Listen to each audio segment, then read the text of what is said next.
rational zero theorem. A little bit different from the integral zero theorem. And now that we're expanding the types of solutions that we might get if we were solving it, or helping us be able to solve more equations and factor more equations. So to start, here are some zeros of a polynomial function p of x, -3, -1/2, 2/5. I want you to write the equation for p of x. So not the equation, an equation, because there could be a constant factor out front, but write that in factored form. Okay, what's p of x in factored form? So you're working backwards from those zeros. Put those as factors. Remember, in factors, we never have fractions. So only integers in your factors.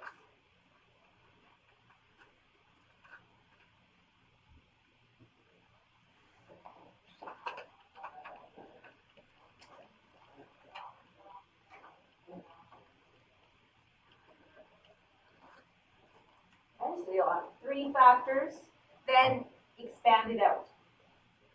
Express it in simplified form. You need to show some work on the side. Do that.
So we did the same thing when we did the integral zero theorem.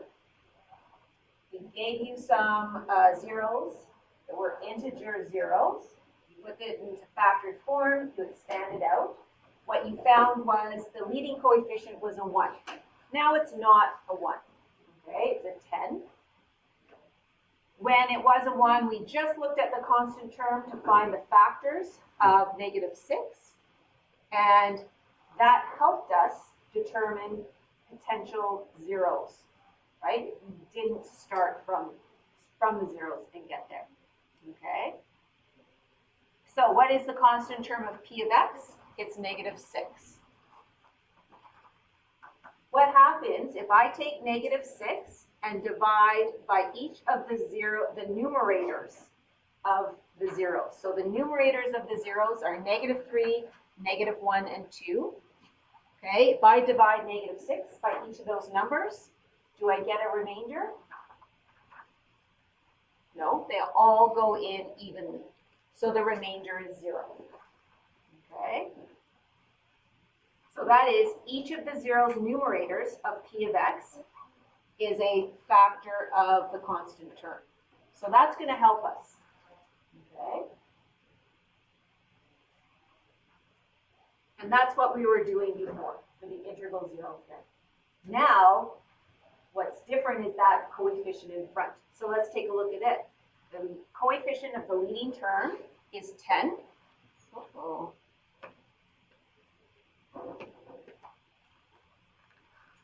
Okay.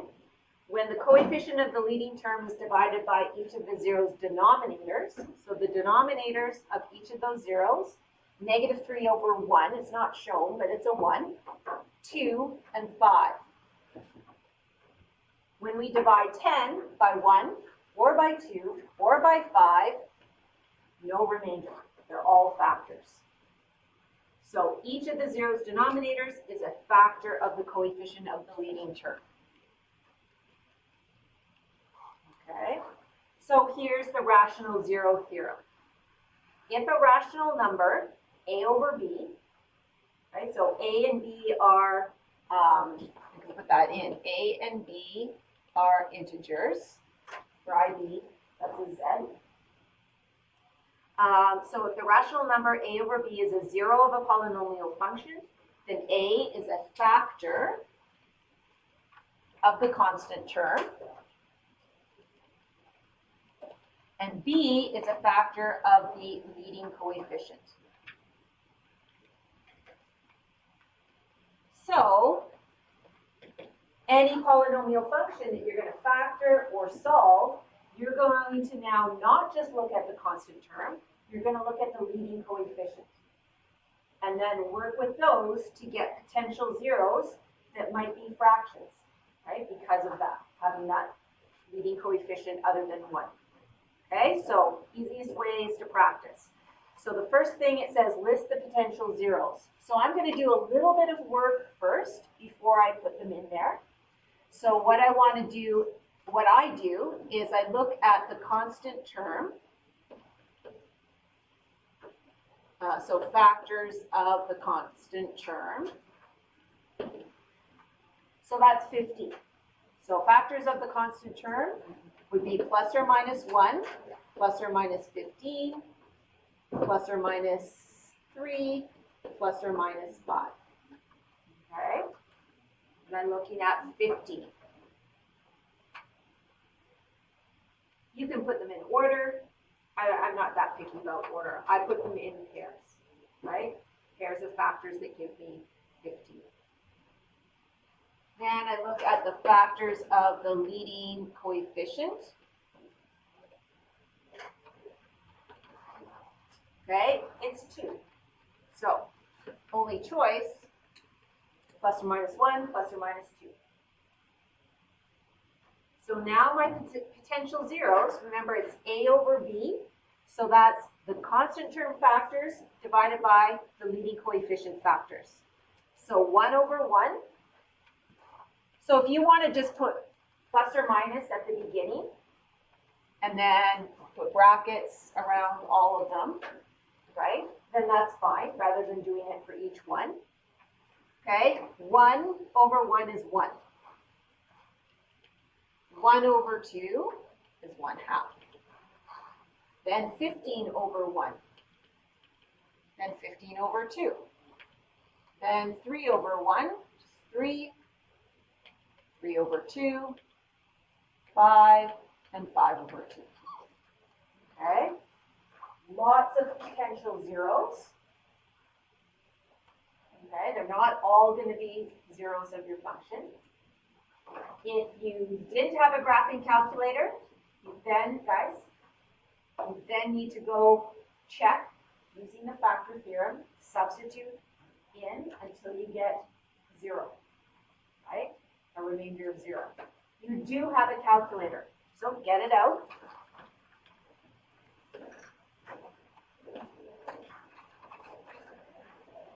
And enter that polynomial function.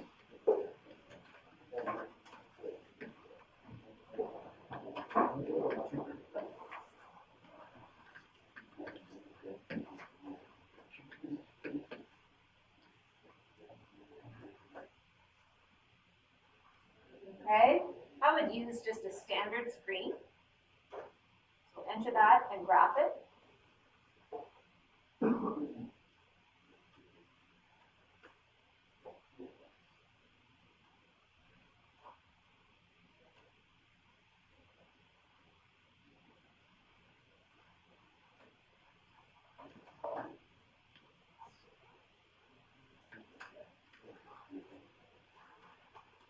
Obviously, some of your potential zeros are bigger than 10 and negative 10, right? We have 15 and negative 15.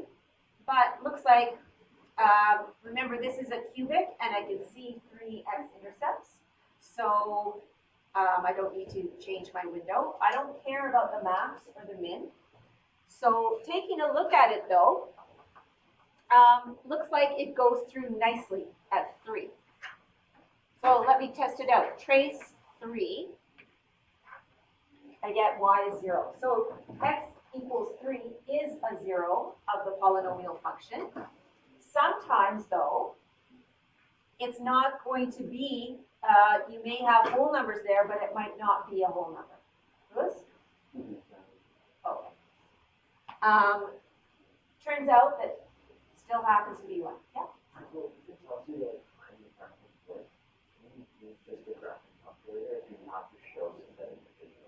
Yeah. Yeah. Unless it's in a multiple choice or numeric, then you can use your calculator, but most times we'll guarantee you'll be asked to do this. Algebraically determine it. Okay. So here, as I said, sometimes it may, none of these will be an integer value. It'll be rational. In this case, it turns out, even though we're talking about the rational root theorem, there's still, looks like 2 of them are still integers. This one doesn't, looks like it'll be a fraction. Okay. So here, calling it p of x. So p of 3 equals 0 from our graph.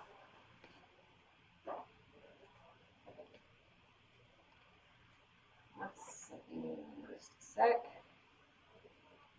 There we go. Therefore, x minus 3 is a factor.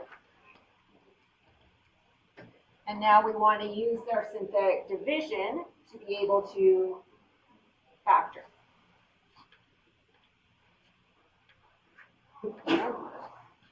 Okay, so x minus 3.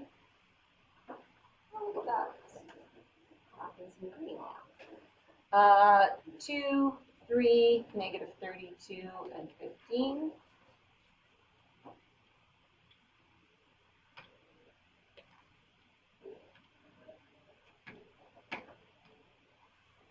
Okay. Number 2, negative 6.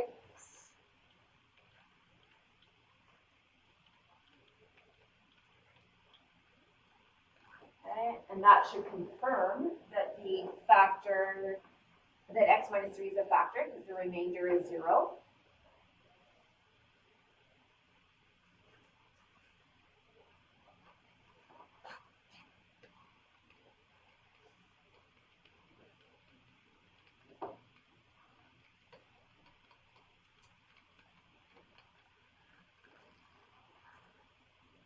Then show it in factored form and see if you can factor that trinomial again.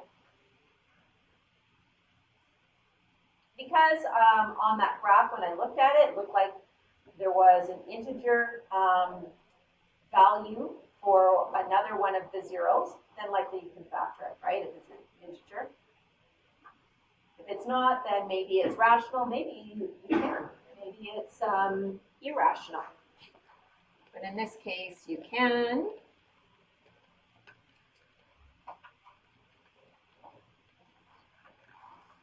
Remember back to your math 10 factoring that trinomial.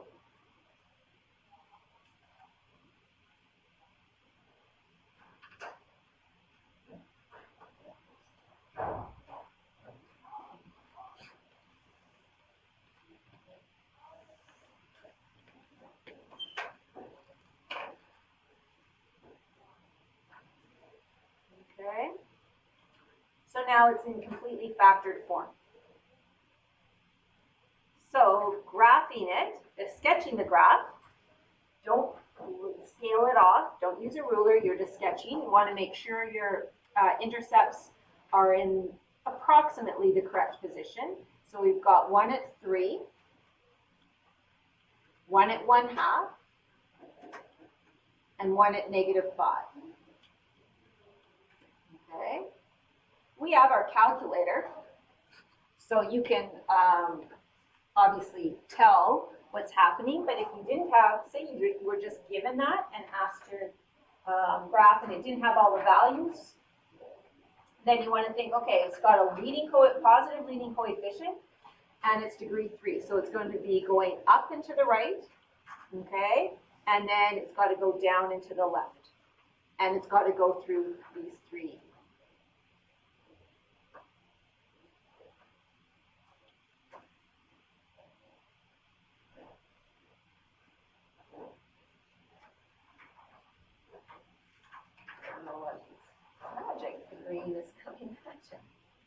Anyway, that's approximately what the graph will look like. It says label the intercepts. So I've labeled the x-intercepts. Remember the y-intercept. You can look at the constant term of the original, right? When x is 0, y is 15. Okay, and then I would just label this is x and this is y.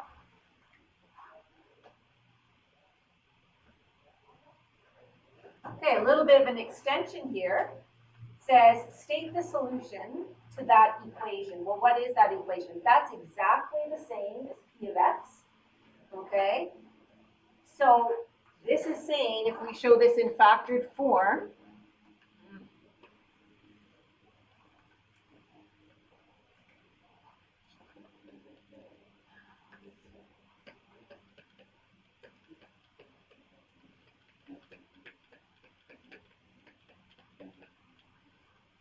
that's what you're being asked to solve. That equation with equal to 0. So that means each factor has to be equal to 0. So x equals 3, 1/2, -5.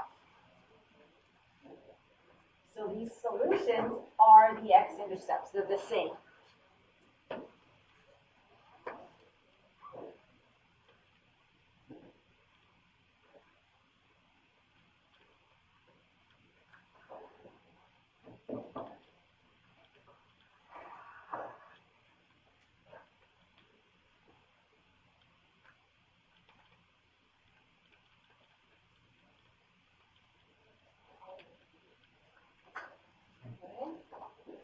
Solutions are the same values as the x-intercepts of the corresponding function. So that's an equation. There's no y equals, but we've graphed it. We found the corresponding graph, and so the x-intercepts of the corresponding graph are the same as the x values of the solutions. Right? And that's just the same as when we were talking about quadratics in the same way. Okay? So the only thing different from this, as compared to the integral zero theorem, is that there's a leading coefficient other than 1 that we want to look at in order to make sure that we can get the possible solutions. Maybe all of the x-intercepts are fractions, right? And so then you wouldn't be able to get it just from the constant terms.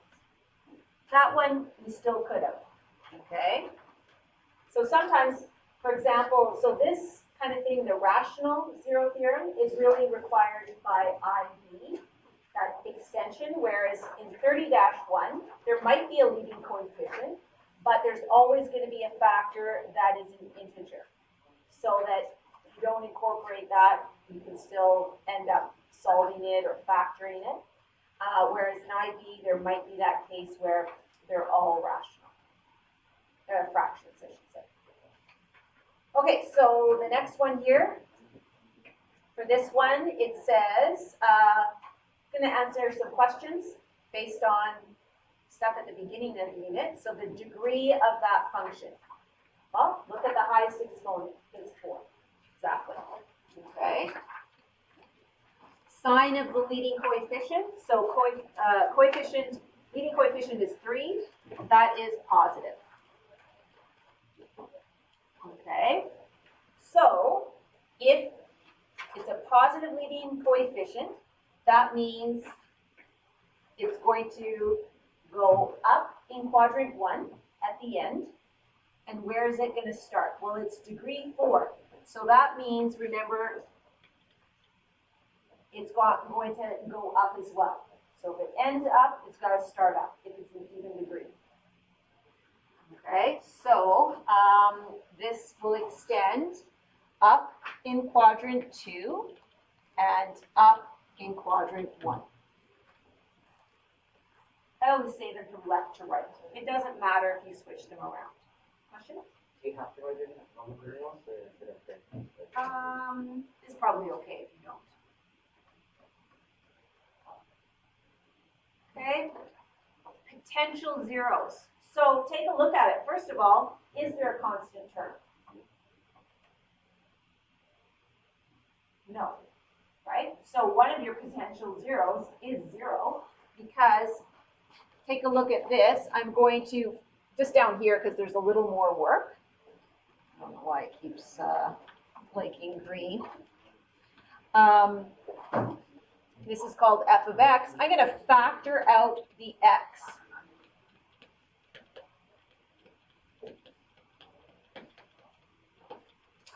Okay, so I can already do some factoring, but that's really as far as I can go based on your Math 10 factoring. Can't group them, so that's why we're using integral and rational root theorem, etc.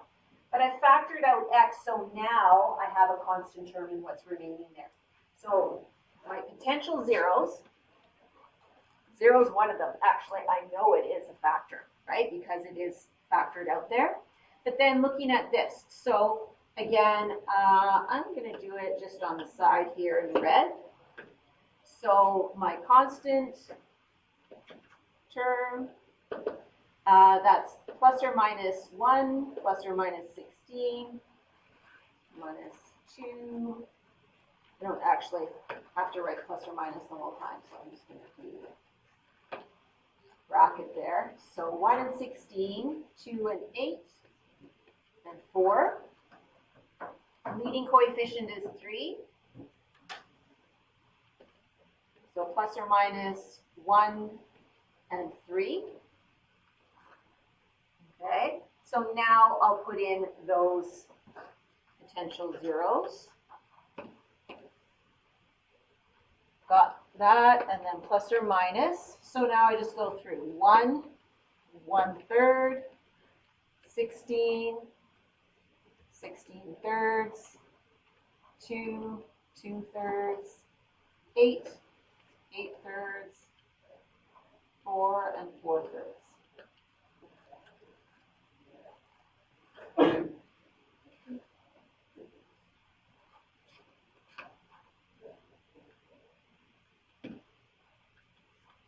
Okay. Calculator out.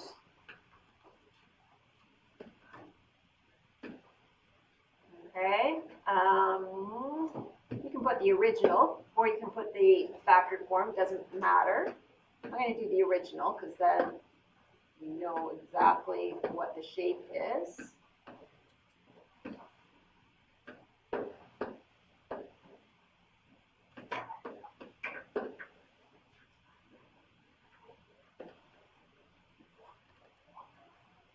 And again, a standard screen for x goes from -10 to +10. Maybe I haven't gone far enough because I've got 16 in there. Okay, but taking a look at it, looks like I have, right? There's 4 sort of sides to it. Okay, so I've already factored out the x there. That's going through 0. This one looks like a fraction. Not sure what it is. This looks like it's a 2. So trace 2, y is 0. So I know 2 is, so f of 2 equals 0. So therefore, x minus 2 is a factor.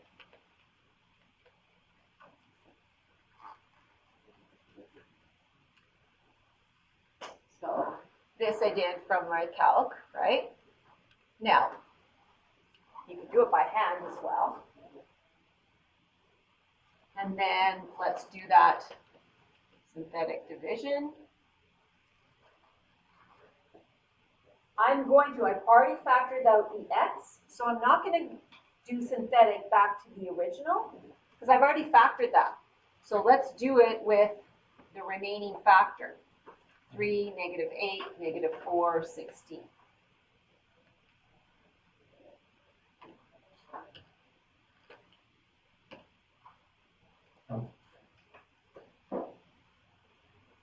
Okay.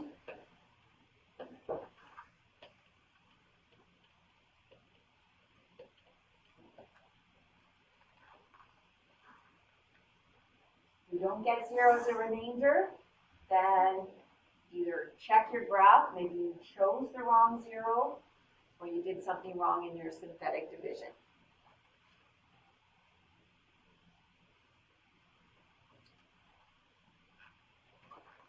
when you write out your factors, make sure you don't forget about that x that you factored at the beginning.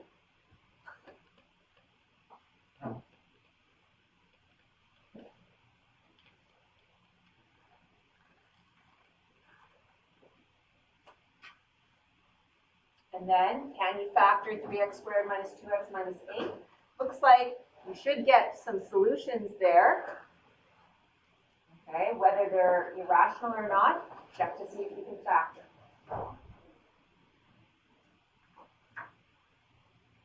Which you can.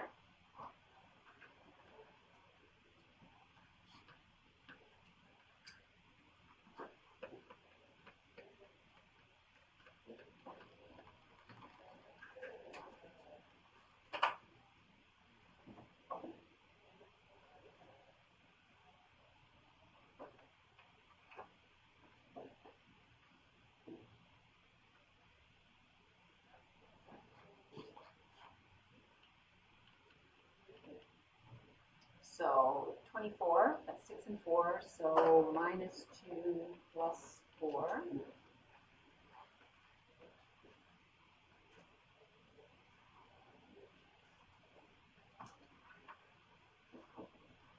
I'll just rewrite that up here.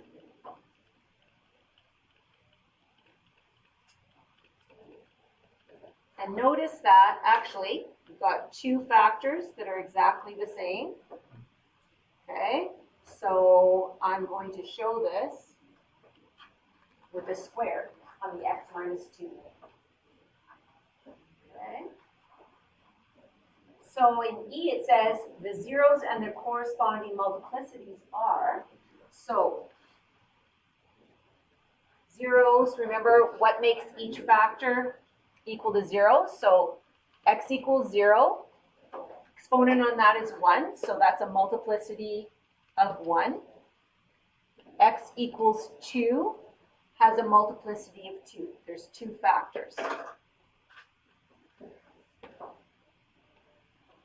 And then x equals negative 4/3. It's a multiplicity of 1. Okay. And then sketch the graph with all intercepts labeled. 0, 2, negative 4/3. Okay, you didn't have, if all you were given was this information, and you didn't have the actual equation, then you would know, okay, if it was degree 4, that there's only 3x intercepts. So one of them must have a multiplicity of 2. We know this, it's x equals 2. We do have to know what the leading coefficient is, right? So it was 3, which is positive. So we know it has to go up there. It's degree 4, so it's got to go up on the left. Okay? And multiplicity of 2 here, so make it U-shaped. And down through, and then back up.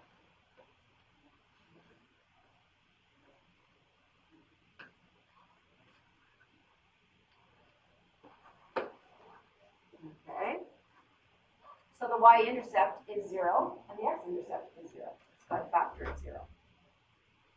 So I've labeled the intercepts.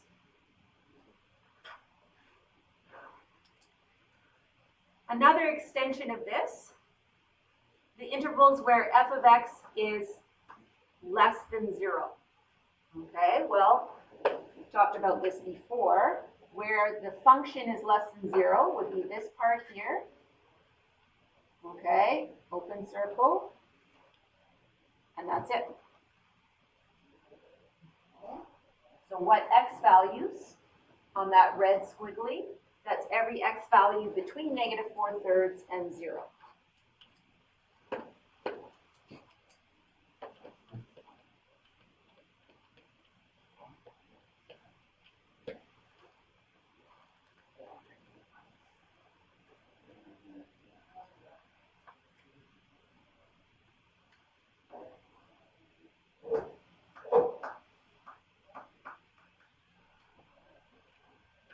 And then the domain and range. Well, domain of any polynomial is all real numbers.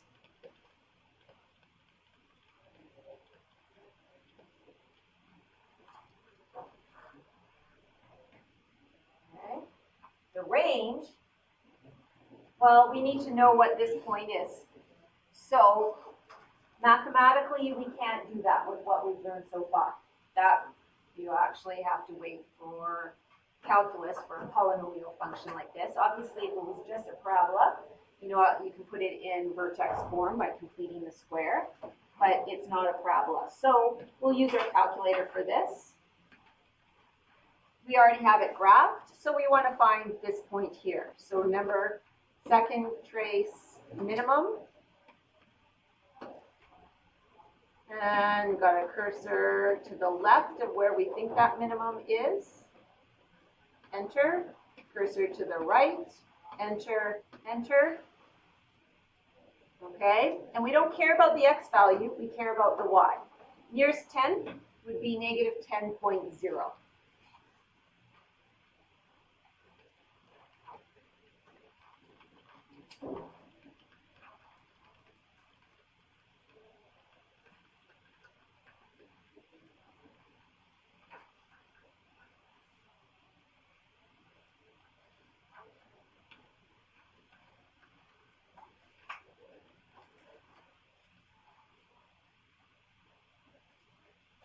Okay.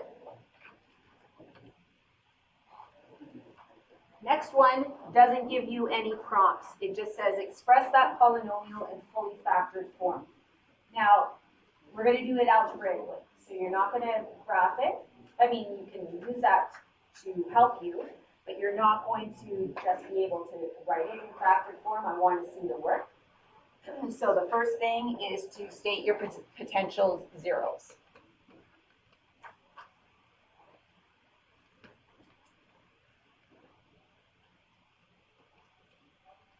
Is that how you spell zero?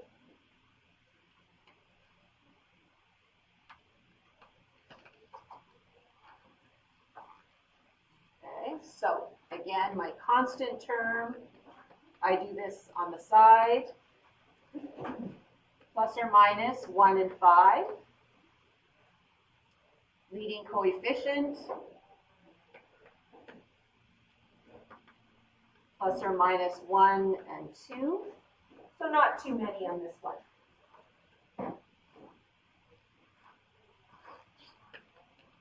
So 1 and 1/2, 5 and 5/2, plus or minus.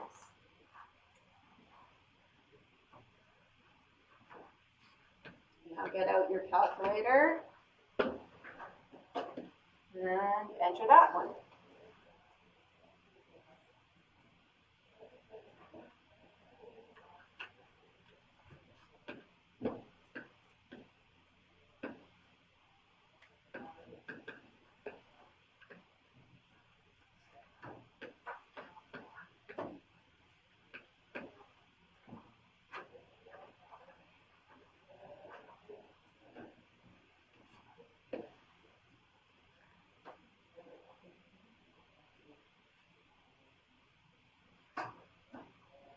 Okay, looking at that, doesn't look like it's an integer value, right?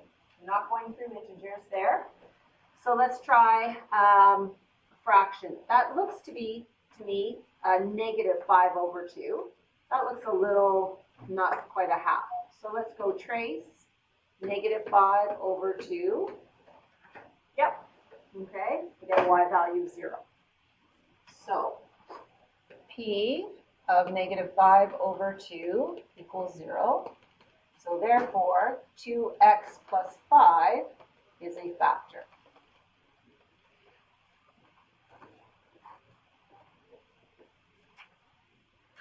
Okay. Now, remember, special when we are synthetic division, when there's a coefficient of x.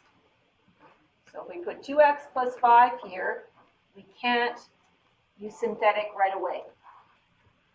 We need to divide by 2. I'm just going to fill this in first. So here, I'm going to get x plus 5 over 2. Okay? So that's what I'm dividing by.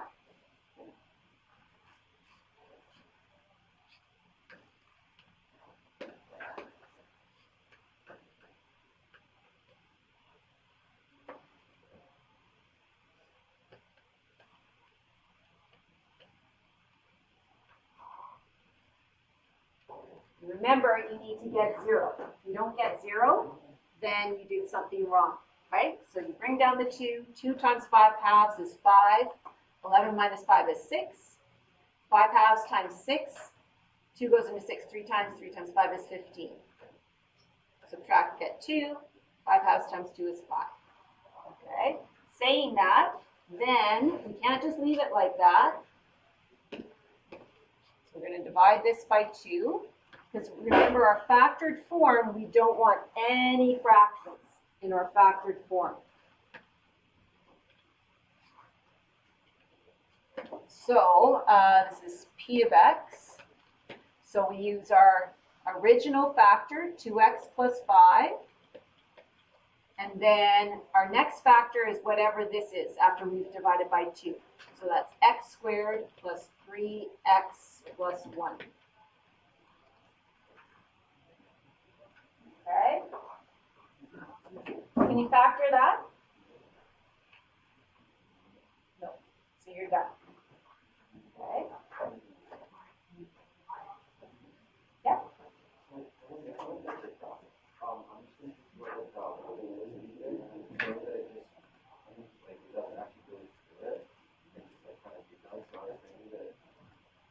Yeah, if you look closer though, it does. So if you change your window and go, say, from -4 to 2,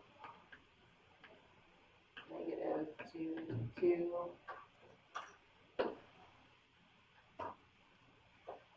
it actually goes up and then comes back down.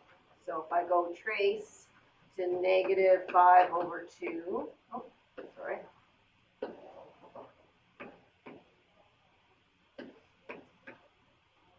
Okay, and then if I trace, so that's the x-intercept.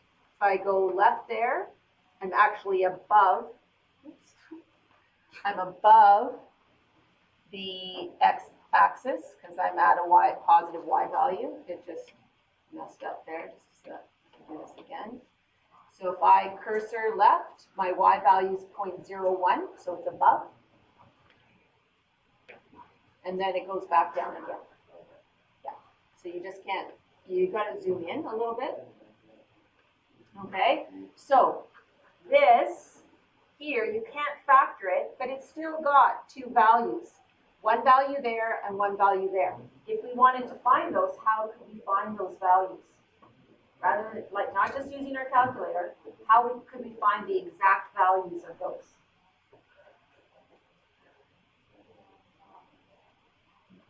How can we find the exact values of the x-intercepts of this?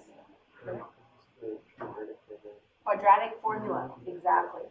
So this just said factor it, so we're done. If it said to solve or find all the x-intercepts, then from here we would have to use the quadratic formula to find those x-intercepts. Okay, but it just said factor. So that's why you don't have to. So I'm just going to put a note here. If asked for intercepts, use quadratic function.